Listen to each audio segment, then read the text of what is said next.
Now, storing a different type of data is almost like storing a variable with a different type of data, and you can see that we've got a really extensive list of data inside here.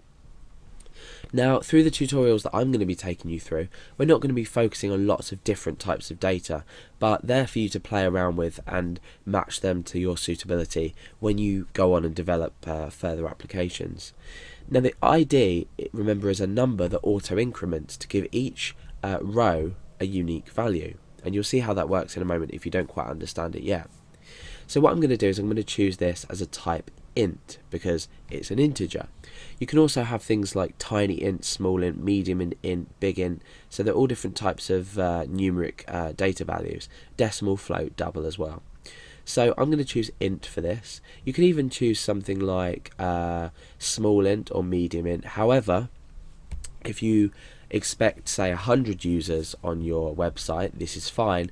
However, if you're going to be taking into the millions, then you're going to need to stick with int.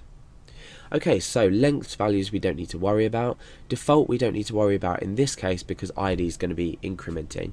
The two we need to focus on in this case are the index. Now remember I said that primary keys is the field or the column that's the unique column. So we have specified unique column. This is the unique number column. And now we can tick auto increment, and this allows us to, every time we create a record, we are incrementing this value. So it'll start at 0 by default, and then when you create a record you'll have value 1, then 2, then 3. So you'll never have, this will never equal 0. So let's come along to username and password. Now obviously we don't want to store a username or a password as just int, but what we do want is varchar. Now varchar stands for variable character. So what we can do here is we must specify a length and a value, whereas in here, let's just get rid of that, whereas in here we didn't. So a username would typically be, say, no more than 30 characters, so we can specify this as 30. Password exactly the same, it might be less than 30 characters, but this is something you're going to have to specify in your program. Let's say you were to create a user login system, you'd have to say, give a max length to your text field and check inside PHP if the password specified or the username specified weren't bigger than 30.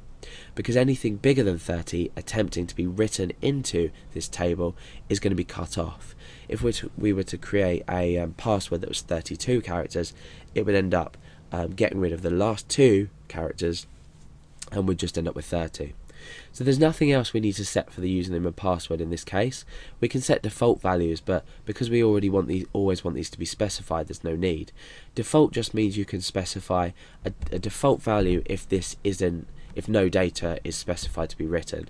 So for example, we could create a field on the end here called stay logged in, and this might be equal to 1 or 0 depending on whether the user wants to be logged in, but by default it might be 0, if that makes sense. So now what we do is we come down and we click save.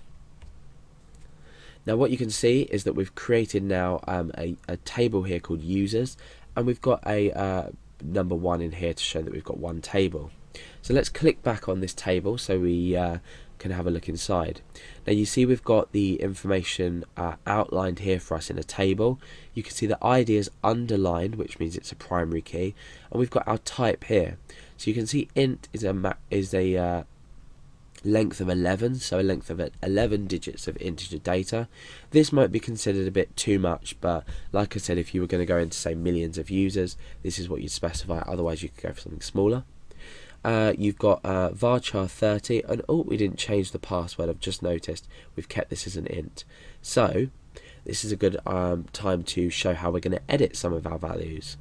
You can check each value that you want to edit and perform an operation underneath here. So for example, at the moment I just want to edit password, and I'm going to click on this change thing here. It's a little pencil. So now it's given me just this password on its own, where I can change the type of it to varchar, and I can come down and I can click save. Okay, so that's saved now. That you can see it's updated that. We've got everything in here. You can also individually edit each one. So you can see that we've got extra here, we've got auto increment. Now how do we go about inserting some data into this table, because at the moment we've got the table but we've got no data. Now this would usually be done for PHP. If you were, say, registering users, you'd be inserting this data from PHP. Once the form has been checked, for example, you'd insert the username and password. However, we can do it manually from phpMyAdmin if we wish to do so. So I'm going to click on Insert, and I'm going to scroll along a bit. And ID we can leave blank, because remember, this is an auto incremented field. We can specify it being left blank and it will automatically update for us. We've got username and password. So let's enter a username and let's enter a password. What we can also do is specify the amount of rows we want to insert. So we can say restart insertation with 40 rows, for example. But for now, I'm just going to insert the data Alex and password, and I'm just going to click go.